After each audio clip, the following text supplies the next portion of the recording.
여러분 가운데 가정에서 강아지를 키우시는 분 계시죠? 한번 손 들어보시죠. 강아지 키우시는 분. 예, 꽤 되시는 거예요. 손 내리시고요. 혹시 돼지 새끼 키우시는 분 있으세요? 돼지 새끼는 안 키우세요?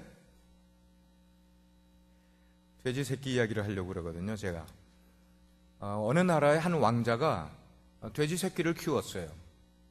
이 돼지 새끼를 얼마나 귀여워하고 사랑하며 정성을 쏟으면서, 돼지니까 처음에 들어갈 때는 아주 이게 냄새도 나고 지저분하지만 왕궁에서 왕자가 아주 정성을 들여서 씻어주고 향수도 뿌려주고 그렇게 깨끗하게 키웠어요. 하루는 이 왕자가 뭘 생각을 했는가 하면, 이렇게 내가 왕궁에서 공을 들여서 깨끗하게 키운 돼지를 돼지 우리 속에 넣어보면은 그 돼지 우리 속에 있는 다른 돼지들과 어떻게 행동이 다를까 하는 것을 궁금해하면서 이 왕자가 돼지 우리 속에다가 자기가 키우던 돼지 새끼를 넣었어요. 그런데 궁전에서 그렇게 깨끗하게 정성을 들여 키웠던 돼지가 이 돼지 우리 속에 들어가게 되니까 다른 돼지들이 노는 것처럼 똑같이 노는 거야. 아주 그냥 더럽고 냄새나는 거기에 막 뒹굴면서 그렇게 깨끗하게 씻어줬던 거를 생각지 않고 돼지들과 어울려서 그냥 지저분해지는 거예요. 왕자가 생각하기를, 돼지는 역시 뭐구나? 역시 돼지구나. 그런데도 왕자의 마음 가운데 이런 생각이 들었어요. 그렇지만 이 돼지가 돼지 우리 속에 들어가 저렇게 험하게 굴지만, 그러나 이 돼지가 정말로 깨끗하게 행동하는 것을 이 왕자가 보고 싶었던 거예요. 어떻게 하면 이 돼지 새끼를 깨끗하게 행동을 하는 돼지로 바꿀 수가 있을까? 변화시킬 수가 있을까? 궁리를 해도 이게 생각이 나지 않는 거예요. 그러다가 마지막에 묘안이 생각이 났어요. 그것은 뭐냐? 돼지의 심장을 꺼내고 거기다가 인간의 심장을 이식을 시키면 되지 않겠나? 왕궁에서 유명한 의사를 불렀습니다. 이러이러한 설명을 다 해주고, 그래서 왕자의 생각대로 이 돼지에게다가 사람의 심장을 이식시켰어요. 그렇게 이식시키고 났더니 돼지가 달라진 거예요. 더러운 곳에 들어가려고 하지도 않는 거예요. 종진의 돼지가 아닌 거예요. 심장이 달라지게 되니까 돼지가 달라져 버린 거예요. 왕자가 생각을 했어요. 심장이 달라지면은 삶이 달라질 수 있는 것이구나. 여러분, 우리가 교회를 다니면서 하나님의 말씀을 듣고 있습니다마는 우리가 우리를 생각을 해도 우리 속에 변화되어야 될 게 참 많은데 내가 참 잘 변하지? 그 다음에 뭐예요? 아시네요. 참 우리가 변화가 안 돼요. 그런데 만약 우리의 심장을 떼내고 여기다가 예수님의 심장을 넣으면 어떻게 될까? 달라질까 안 달라질까? 여러분 한번 개수해 보세요. 굉장히 달라집니다. 예수님의 심장을 가지면 굉장히 달라지는 거예요. 우리들의 삶 속에 예수님의 심장이 박동치기 시작을 하면은 이전에 사랑하지 못하던 사람이 사랑을 할 것 같아요. 감사를 잘 하지 못하던 사람이 감사할 것 같고요. 인생을 기쁘게 살지 못하던 사람이 예수님의 심장을 넣게 되면은 기뻐하는 삶을 살 것 같아요.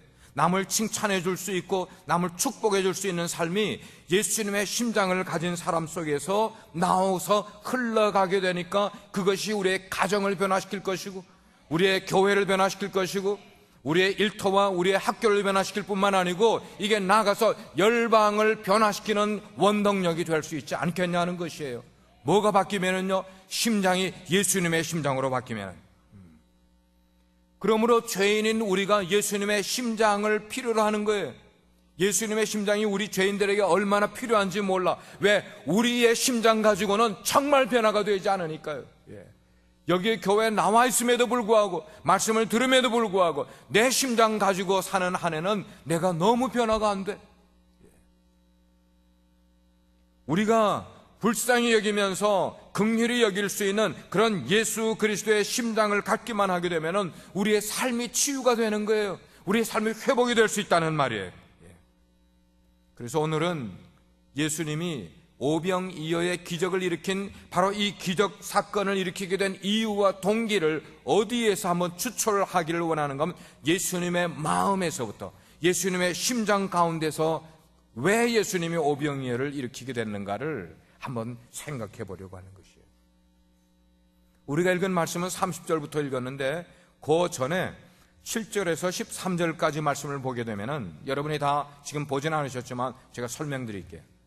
예수님께서 제자들을 어느 정도 훈련을 시킨 다음에 이 제자들을 둘씩 짝을 지어서 세상에 전도대로 전도하러 사람들을 내보내셨어요.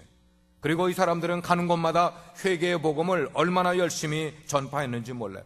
복음만 전파한 게 아닙니다. 귀신 들린 자가 나오면 귀신 들린 자를 쫓아주셨어요. 병든 자가 나오면 병든 자들을 다 새롭게 고쳐주는 등 정말로 전도 여행의 목적을 아주 대성공적으로 잘 마친 다음에 예수님 앞에 나왔어요. 예수님 앞에 나와서 자기들이 행했던 일들과 자기들이 가르쳤던 내용들, 그거를 마음에 굉장히 익사이딩한 그런 모습으로 지금 예수님께 고하고 있는, 리포트하고 있는 내용이 우리가 읽은 30절 이후의 내용이었어요. 예수님이 그 둘씩 짝을 지었던 그 제자들의 전도보고를 다 들은 다음에 그들에게, 자네들이 지금 전도여행 다니느라고 많이 수고하고 지쳐있구나, 그들에게 쉼이 필요한 것을 아시고 이제 한적한 곳에 자네들이 좀 가서 쉬도록 그렇게 초청을 해줬어요. 제자들이 오래간만에 휴식 시간을 가졌어요. 설레는 마음을 가지고 예수님과 함께 배를 타고 호수 건너편에 따로 한적한 곳에 거기에 당도하게 됐습니다. 그런데 가보니까 오늘 우리가 읽은 말씀의 내용처럼 아무도 없는 한적한 곳인 줄 알았는데, 이 사람들이 얼마나 예수님을 만나고 싶었으면은 예수님의 일행들이 배를 타고 건너는 사이에 도보로 그들이 빨리 걸어가서 예수님이 당도할 곳에 미리 가서 다 기다리고 있는 거예요.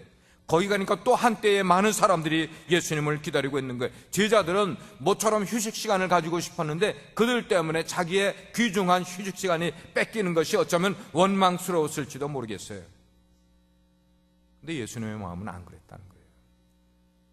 사실 사역은 제자들보다 예수님이 더 많이 하셨는데, 예수님은 그 많은 사람들이 예수님 앞에 다시 나와 있는 것을 전혀 부담스럽게 여기지 아니하시면서, 바리새인들은 그 사람들, 지금 예수님 앞에 나와 있는 그 사람들을 대할 때 율법도 모르는 무식한 사람들이라 하면서 그들을 정죄하였지만, 예수님은 그 무리들의 목자 없는 양 같음을 인하여 그들을 바라보면서 마음 가운데 불쌍히 여기는 마음을 가졌다 그랬어요. 예수님이 그 사람들을 불쌍히 여겼다는 이 마음은 그냥 우리가 한순간에 줄 수 있는 값싼 동정의 말씀을 표현한 것이 아니라 정말로 예수님의 장이 다 녹아 없어지는 것처럼, 우리가 애간장 끓는다는 표현, 장이 다 녹아버린 것처럼 그들의 아픔이 예수님의 아픔이 된 거예요. 그들의 연약함이 예수님의 연약함으로 느껴지신 것이었어요. 로마서 5장 8절 말씀을 보면 이런 말씀이 나와 있어요. 우리가 아직 죄인 되었을 때에 그리스도께서 우리를 대신하여 죽으심으로 말미암아 하나님께서 우리에게 대한 당신의 사랑을 확증하셨다. 여러분, 예수님은 우리 때문에, 예수님은 우리를 위해서 그분이 채찍을 맞으셨단 말이에요. 그분이 가시관을 쓰셨단 말이에요. 예수님이 우리 때문에 십자가에 못 박히셨어요. 예수님은 우리 때문에 창을, 찔림을 받으셨어요. 그 예수님의 흘리신 붉은 피로 말미암아 우리의 더러운 죄가 맑게 씻어졌습니다. 아멘입니까? 우리의 피는 그 예수님의 심장의 그 펌프를 통하여서, 그 심장의 펌프를 통하여 우리의 손가락 끝, 발가락 끝까지 오장육부 모든 곳이 심장의 펌프가 얼만큼 강하게 펌프질을 하느냐에 따라 피가 우리의 사지백체로 다 뻗어나가는데, 예수님의 심장이 그게 뭐냐면, 예수님의 심장은 사랑입니다. 예수님의 심장은 긍휼이에요. 예수님의 심장은 용서라는 것이. 그렇기 때문에 그 예수님의 심장을 우리가 갖게 되면은 그 예수님 속에 있는 그 사랑과 긍휼과 그 모든 용서 이런 것들이 우리의 삶 가운데 전반적으로 이르게 되면은 우리가 사람들을 대할 때 그런 마음으로 대할 수 있지 않겠냐는 것이죠. 우리가 예수님의 사람이 되면은 우리 속에서 예수님의 향기가 나타나기 시작을 하는 거예요. 이전에는 아주 구차한 삶을 살았던 사람이 이제는 거룩한 삶을 살게 되는 것이에요. 이전에는 쾌락과 탐욕에 몸둘 바를 모르고 거기에 빠져 살아가던 사람이 이제는 변하게 되니까 헌신이 나오는 거예요. 순결함이 우리 가운데 나오는 거예요. 인내하는 성숙한 사람의 모습이 나오게 되는 것이에요. 뿐만 아니라 주님의 심장을 가게 되면은 하나님을 사랑하고 이웃을 사랑할 수 있게 되는 것이에요. 여러분, 신구약 성경에 공통된 메인 띠임이 뭐예요? 하나님을 사랑하고 이웃을 사랑하는 것 아니냐고요. 이것이 예수님의 심장 없이 우리 스스로 되는 일인지 우리 스스로가 너무나 잘 알지 않습니까? 그러면 우리가 하나님을 사랑하고 이웃을 사랑하고 있는지 아닌지를 우리가 어떻게 할 수 있겠냐는 것이, 우리가 어떤 모습을 통하여 내가 정말 하나님을 사랑하고 이웃을 사랑하는지 알 수 있냐는 것이에요. 우리가 정말로 보고 싶은지를 보면은, 서로가 보고 싶은지를 보면은 정말 사랑하는지 안 하는지를 우리는 알 수 있다는 것이에요. 연인들을 보면은 남녀가 서로를 너무나 보고 싶어 해요. 부모와 자녀 사이에 정말로 좋은 관계가 있는 그런 부자 간의 관계라면 얼마나 서로를 보고 싶어 하는지 몰라요. 친한 친구들이 정말 우정을 가진 사람이라면 얼마나 보고 싶은 사이인지 모르는 거예요. 왜? 서로 사랑하기 때문이라는 거예요. 우리가 정말로 하나님을 사랑하면은, 우리가 예수 그리스도의 심장을 갖게 되면은 서로를 진심으로 사랑하고 보고 싶어 하게 되는 것이에요. 아멘. 여러분, 한번 목원들을 한번 생각해 보세요. 나는 정말 내 목원들을 사랑하고 있는지를, 그 사랑하는 것을 뭘로 측정한다고요? 정말 보고 싶은지를. 주일에 한 번 보는 것만으로는 만족하지 않으니까 일주일에 한 번 더 보고 싶어요. 일주일에 2번 더 보고 싶어요. 이게 서로를 사랑하는 모습이라는 것이에요. 예수님의 심장을 갖게 되면 교회를 사랑하게 되는 것이에요. 모이기를 즐거워하게 되는 겁니다. 예배를 사랑하게 되는 것이에요. 교회 생활을 즐거움으로 하게 되는 것이에요. 주님의 사랑으로 서로를 위로하고 서로를 세워주고 서로를 높여줄 뿐만 아니고 다른 사람들을 위해서 내가 통곡하면서 기도해 줄 수 있는 마음이 생길 수 있는 것은 예수의 심장을 우리가 갖게 되면 그런 일들을 할 수 있게 된다는 것이에요. 여러분, 우리가 하나님께 기도할 때 무엇을 구합니까? 중요한 것은 이 시간 정말로 우리들의 마음 가운데 예수님의 심장을 구하는 자들이 되기를 주의 이름으로 축복합니다. 사실은요, 우리가 구하지 않아도 주님께서 우리에게 가장 주시고 싶어하는 게 뭐냐면은 예수님의 마음인 것이에요. 예수님의 심장을 우리에게 주고 싶어 하시는 것이에요. 그러므로 우리가 이렇게 기도를 해만 될 것이에요. 주님, 예수님의 심장을 저에게도 좀 주세요. 한번 저를 따라 하시기 바랍니다. 주님, 예수님의 심장을 저에게도 좀 주세요. 우리가 성경의 말씀 따라 예수님을 영접했다, 이 예수님을 영접했다는 표현이 사실은 뭐냐면은 예수님의 마음이 내 마음이 되고 예수님의 심장이 내 심장이 된 것, 이것이 내가 예수님을 영접한 것이라는 거예요. 이런 복음성가가 있어요. 세상 모든 민족이 구원을 얻기까지 쉬지 않으시는 하나님. 그 다음에 뭐가 나와요? 주의 심장 가지고 우리 이제 일어나 주 따르게 하소서. 주의 심장 가지고 우리 이제 일어나서 주님 따라가는 우리 빛과 소금 되십시다. 예수님은 그러면 어떤 점에서 그 무리들을 불쌍히 여기셨는가 하는 것이에요. 두 가지. 첫째는 그들을 보니까 목자 없는 양같이 유리하고 있는 것이에요. 목자 없는 양 같음을 불쌍히 여기셨어요. 모든 동물은 자기 스스로를 위해서, 생존을 위해서 방어 무기와 공격 무기를 다 가지고 있어요. 하나님이 주셨어요. 곰은 비록 느리고 둔한 그런 곰이지만 곰에게는 사나운 발톱이 있단 말이에요. 여러분들이 집에서 키우시는 애완동물들도 가만 보면은 그들이 그거를 주인에게 사용하지 않아서 그렇지 나름대로 공격 무기가 있어요, 없어요? 애완동물들도 다 공격 무기가 다 있어요. 그런데 한 가지, 양들은 공격 무기도 없고 방어 무기도 없는 거예요. 그뿐만 아니야, 양은 근시 아니야. 멀리를 보지 못해. 얼마나 자기 중심적인지 몰라요. 앞에 먹을 것만 있다고 생각을 하면은 그곳이 죽음의 길인지도 모르고 내치닫다가 구덩이에 빠져 죽는 존재가 양이라는 거예요. 그런데 성경은 말하기를 우리 인간이 양 같다고 표현하고 있어요. 우리 인간은 양 같고 예수님은 목자라고 성경은 말씀을 하고 있는 거예요. 그래서 우리가 잘 아는 다윗의 시 가운데 23편을 보게 되면은 여호와는 나의 목자시니 내가 부족함이 없으리로다. 그가 나를 푸른 초장으로 누이시며 쉴 만한 물가로 인도하시는도다. 그의 인도가 필요한 존재. 오늘을 살아가는 여러분들이요, 오늘을 살아가는 수많은 사람들이 이런저런 문제를 안고 살아가고 있어요. 자기는 감추는 것 같지만 문제 없는 사람이 없어요. 그 사람들에게 문제가 있다는 것은 뭐냐? 그 사람들을 책임지고 돌봐줄 목자가 그들의 인생에 필요한데, 대화를 나눠보면 이 사람도 문제가 있고 저 사람과 대화하면 저 사람도 문제가 있고 다들 문제를 가지고 있는데, 그 대부분의 문제를 가지고 있는 사람들 가운데 뭐가 없음을 보게 되는가? 멘토가 없는 거예요. 목자가 없는 거예요. 목자가 없는 거. 목자가 없으니 양처럼 스스로 살아가려고 애를 쓰는데, 우리 스스로 뭐예요? 얼마나 근시안적이냐는 것이에요. 얼마나 자기 중심적으로 인생을 살아가냐는 것이에요. 그러므로 우리는 예수님의 심장으로 세상 사람들을 바라보게 될 때 목자 없는 양 같은 그들을 불쌍히 여기는 마음을 우리 마음 가운데 품어야 되는 거예요. 불쌍히 여길 뿐만 아니고 그들을 사랑해 줘야만 돼. 그들을 위하여 눈물로 기도해 줄 수 있어야만 되는 것이에요.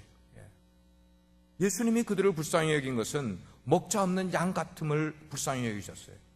두 번째로 예수님이 그들을 불쌍히 여기신 것은 그들이 영적으로 너무나 무지해, 영적으로 너무나 무지한 것을 불쌍히 여기셨다고 그랬어요. 누가복음 9장 11절 말씀에 보면은 예수님은 하나님의 일들을, 하나님 나라의 일들을 그들에게 잘 가르쳐 주셨어요.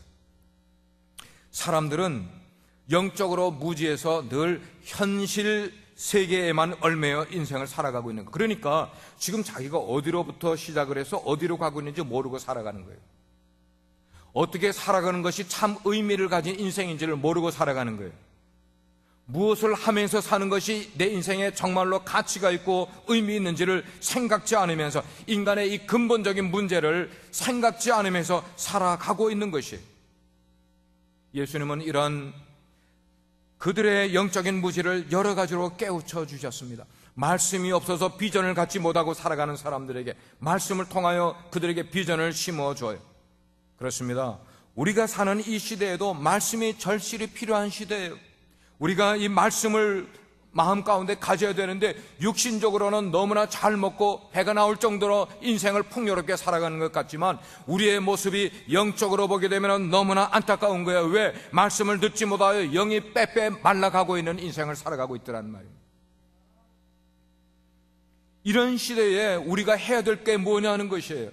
말씀 아닙니까?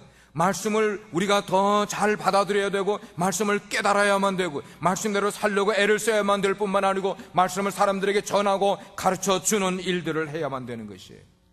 말씀은요, 병든 인생을 건강한 인생으로 회복시켜 주는 거예요. 말씀은요, 정말로 영적으로 죽어가는 그 영혼들을 소생시켜 주시고 진리의 길로 그들을 인도해 주는 것이에요. 우리 신앙의 선조인 사도 바울이 그랬어요. 너희는 때를 얻든지 못 얻든지 말씀을 전하라. 아멘. 그래요. 우리는 말씀을 묵상을 할 뿐만 아니고 그 말씀을 열심히 사람들에게 전해야만 되는 거예요. 가르쳐야만 되는 거예요. 여기에 놀라운 기적의 역사가 일어나는 줄 믿으시길 바랍니다. 다음은요, 35절 말씀이에요. 35절 말씀을 보니까 이것은 우리가 하나님의 일을 할 때에, 교회에 사역을 하게 될 때에 그냥 하지 말고 예수님의 심장으로 사역을 하기를 원해서 이제 이 말씀이 나오게 됩니다. 35절 말씀, 때가 저물어 가매 제자들이 예수께 나와 여짜오되 이곳은 빈들이요 날도 저물어 가니 그래. 지금 해가 서산에 뉘엿뉘엿 져가는 그런 상황이었습니다.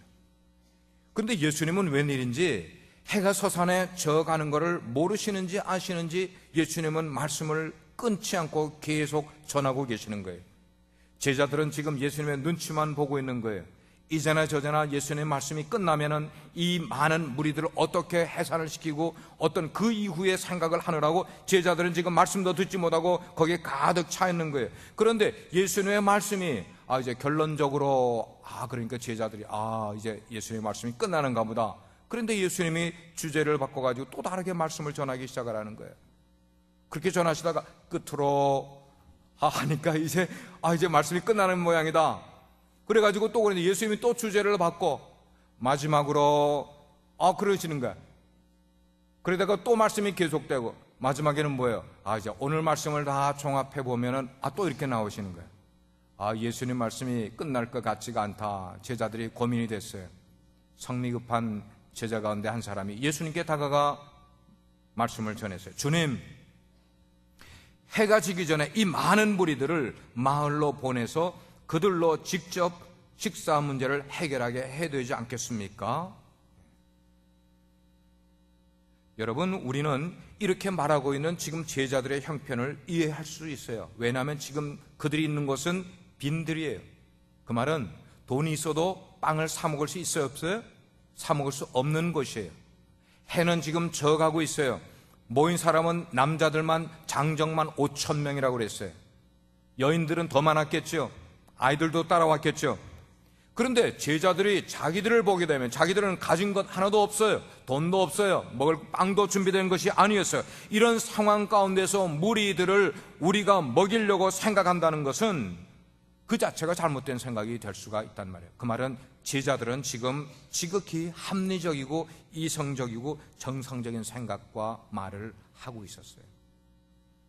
그런데 그렇게 말하고 있는 제자들에게 예수님은 뭐라고 말씀하셨어요? 너희가 먹을 것을 주어라. 예? 너희가 먹을 것을 주어라. 제자들은 예수님께서 이런 명령을 나르실 것을 꿈에도 생각했을까 안 했을까? 안 했죠. 어떻게 우리 보고 먹을 걸 주라고 말씀하시냐는 거예요. 자, 그러면 예수님이 그렇게 너희들이 먹을 걸 줘라 하고 예수님은 말씀만 하시고 제자들의 상황과 형편을 전혀 알지 못하고 하신 말씀입니까? 아니죠. 예수님은 지금 그 상황을 너무나 잘 알고 계셨어요. 제자들의 형편도 아셨고 거기에 처해 있는 모든 여건을 예수님이 잘 아셨어요. 빈들이었습니다. 해가 져갑니다. 수많은 사람들입니다. 오늘날에도 마찬가지입니다. 예수님은 오늘 우리가 무엇이 필요한지를 예수님은 너무나 잘 알고 계세요.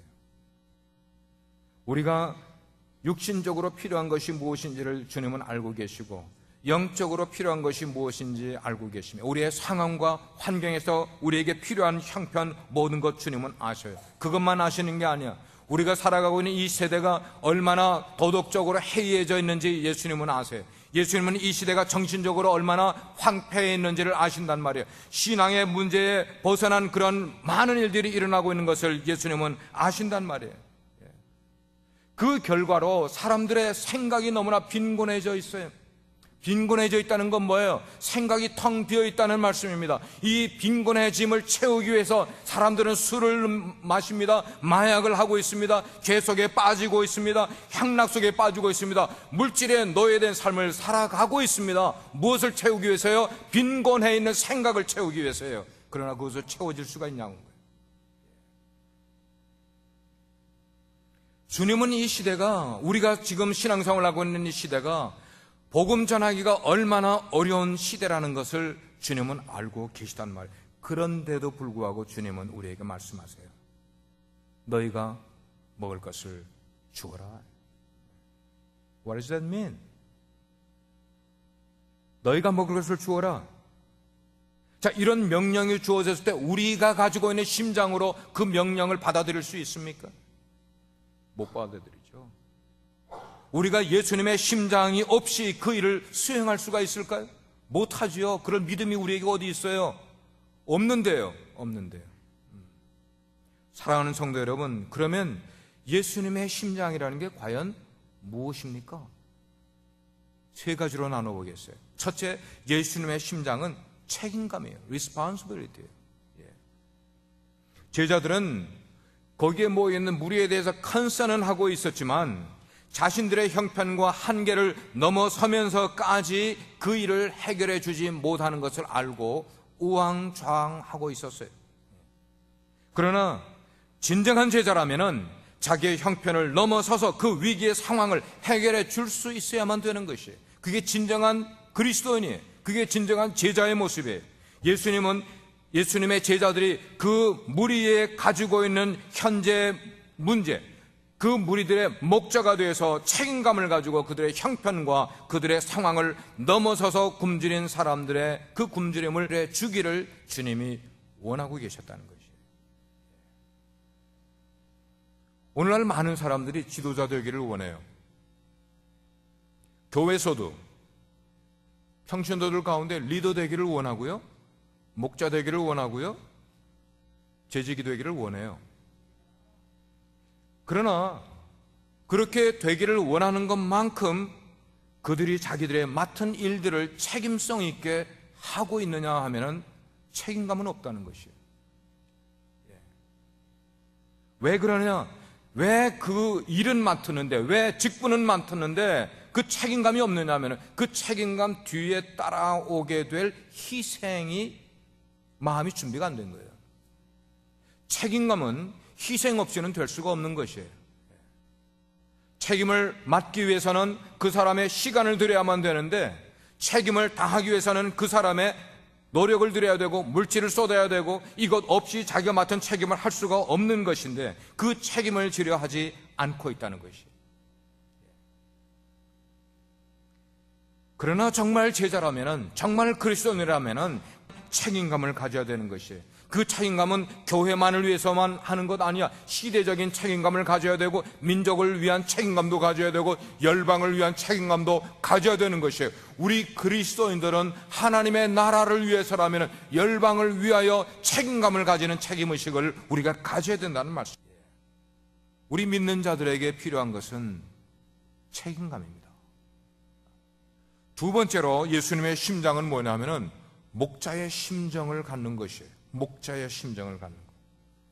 책임감만으로 양들을 먹이는 데는 한계가 있는 것이에요. 이 양들을 먹이려면 목자의 심정을 가져야만 되는 것이야. 근데 우리가 때로는 이런 변명을 해요. 왜 내가 양들을 먹여야 하죠?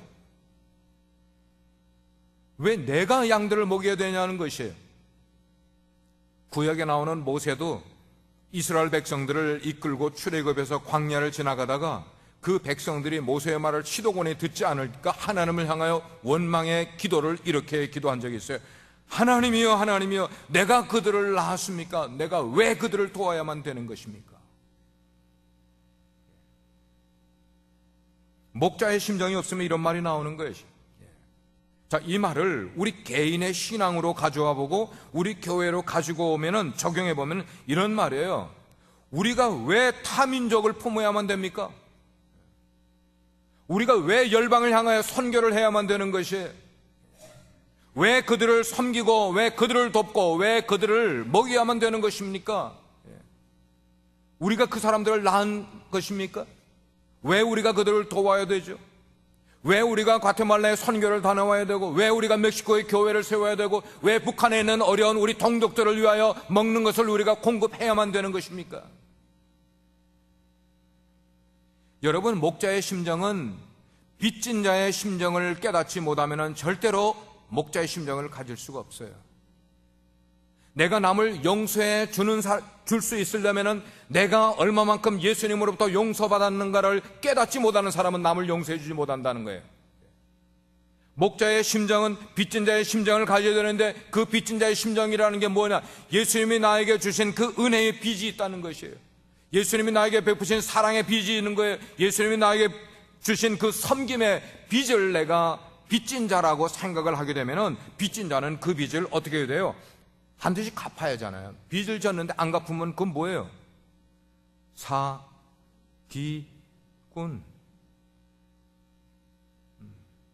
우리는 그 빚을 갚기 위해서 목자의 심정을 가져야 되는 줄 믿습니다. 아멘? 예. 그런 거예요. 세 번째로 예수님의 심장은 우리로 믿음을 갖게 해주기 때문에, 믿음을 갖게 해주기 때문에. 제자들이 아무리 그 무리들을 먹이고자 하는 그런 책임감도 가지고 목자의 심정을 가지고 있다 할지라도 현실은 엄연히 현실이었어요. 그죠? 목자의 심정을 가졌다고 해서, 책임감을 가졌다고 해서 그 많은 사람들을 먹일 수 있는 음식이 지금 다 자기가 준비되어 있는 게 아니잖아요. 어떻게 그 많은 무리들을 먹일 수가 있냐는 것이에요. 그렇기 때문에 제자들은 어떻게 해야만 되는가? 자기들이 할 수 없는 일들은 하나님께 그 문제를 가지고 나아가 뭐 해야 되는 거예요? 기도하여서 우리가 못하는 일을 하나님이 해 주십사 부탁해야죠. 해야죠. 믿으시면 아멘 하세요. 예. 그렇게 해야만 되는 것이에요. 믿음이라는 건 뭐냐면은 나는 할 수 없지만 하나님은 할 수 있습니다. 이게 믿음인 거예요. 예. 나는 지금 그걸 할 여력이 현실적으로 없습니다. 근데 하나님은 하실 수 있습니다. 이거를 인정하는 게 이게 믿음이라는 것이에요. 예수님이 지금 제자들에게 너희들이 나눠주라, 먹을 것을 나눠주라고 하신 것은 그 제자들에게 뭘 요구하신 거예요? 믿음을 요구하신 거였어요. 우리에게 똑같이 말씀하세요. 너희들이 먹을 것을 나누어 주라. 믿음은 불가능을 가능케 만들어주고, 믿음은 그 믿는 자는 하나님의 능력을 얻게 되는 줄 믿으시기를 바랍니다. 우리가 가진 것으로 하는 것 아니에요. 자, 그래서 너희가 먹을 것을 나눠 주라고 하신 이 말씀을 제자들은 지금 어떻게 받아들인다는 것이에요. 제자들이 받아들인 게 37절에 나와 있어요. 제자들이 뭐라고 그랬어요? 우리가 그러면 가서 200데나리온의 떡을 사서 저들에게 먹이리까? 여러분, 이것은 제자들이 지금 믿음을 가지고 말한 겁니까? 믿음 없이 말한 겁니까? 어떻게 알아요? 할 수 없다는 말 아닙니까? 어떻게 200데나리온이나 되는 그 업치의 빵을 사다가 이들에게 공급하냐는 것이에요. 그럴 수 없습니다, 이 말이에요. 5,000명을 먹이려면 주님 돈이 얼마나 드는지 아십니까? 예수님을 지금 뭐 하는 거예요? 티징하고 있는 거예요. 이제까지 그들이 따르고 있는 예수님을, 마스터를 티징하고 있어요. 주님, 이 사람들을 먹이려면 200데나리온이 필요한데요?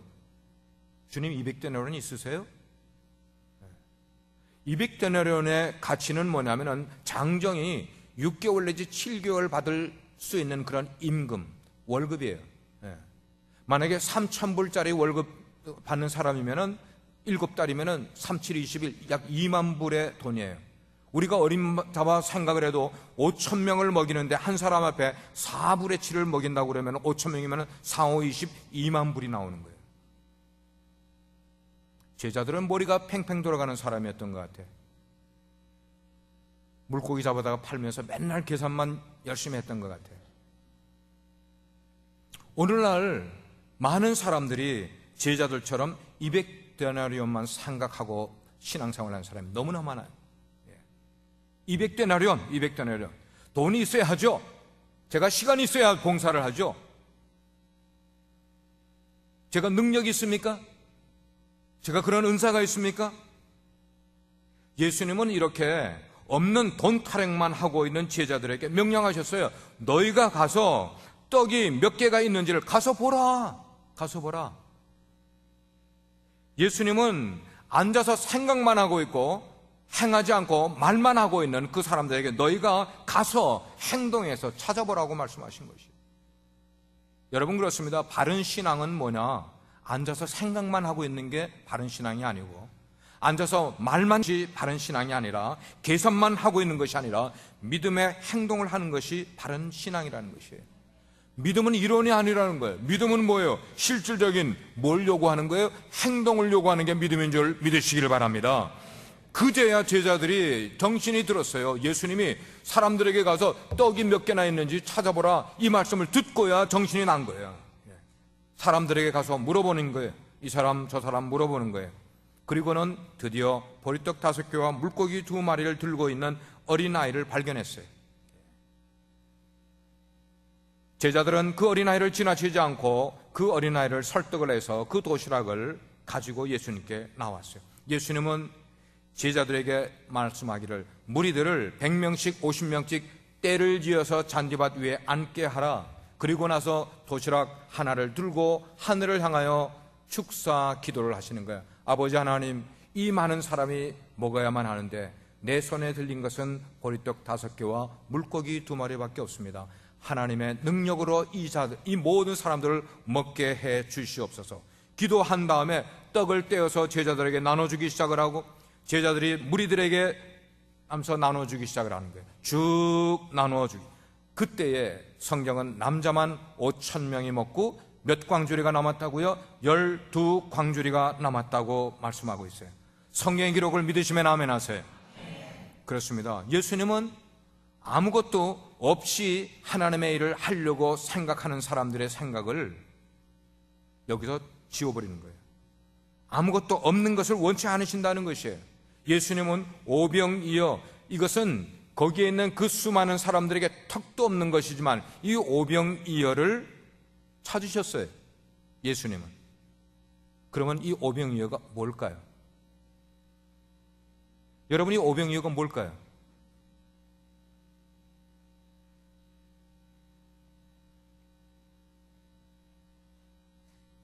저는 이 말씀을 묵상하면서 예수님 손에 들려진 오병이어는 우리의 진심이라 생각해요. 진심. True my mind. True mind. 진심. 우리가 예수님 앞에 우리의 적은 것이지만 그 적은 진심을 올려드리게 되면 예수님이 그것을 축사하시게 되면 우리에게 뿐만 아니고 우리의 적은 진심을 통하여 열방을 먹이실 수 있는 것이 예수님의 뜻이라는 것입니다.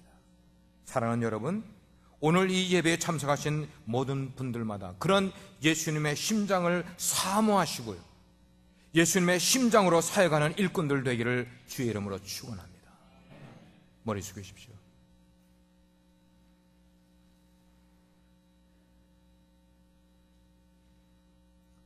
오늘은 오병이어 사건을 통해 예수님의 심장을 갖자는 메시지를 나눴습니다. 예수님의 심장은 우리의 책임감이었습니다. 예수님의 심장은 목자의 심정이었고, 그리고 예수님의 심장은 우리로 믿음을 갖게 해주었습니다. 우리가 우리의 진심을 하나님께 드리면 그 진심이 양이 크든지 적든지 상관없어요. 세상에서 어떤 위치에 있는지 상관없어요. 우리의 진심을 주님의 손에 올려드리면, 우리가 예수의 심장을 가지고 그렇게 한다면 하나님께서 우리의 진심을 통해 큰 역사를 이루실 것입니다. 그런 믿음을 우리가 기도해야만 합니다. 사랑하시는 주님, 2000년 전에 주님께서 베세다 광야에 수많은 사람들이 먹을 것 없어 할 때에 제자들의 염려하는 것과 믿음 없는 것을 보시면서 오늘 메시지를 우리에게 남겨주셨습니다.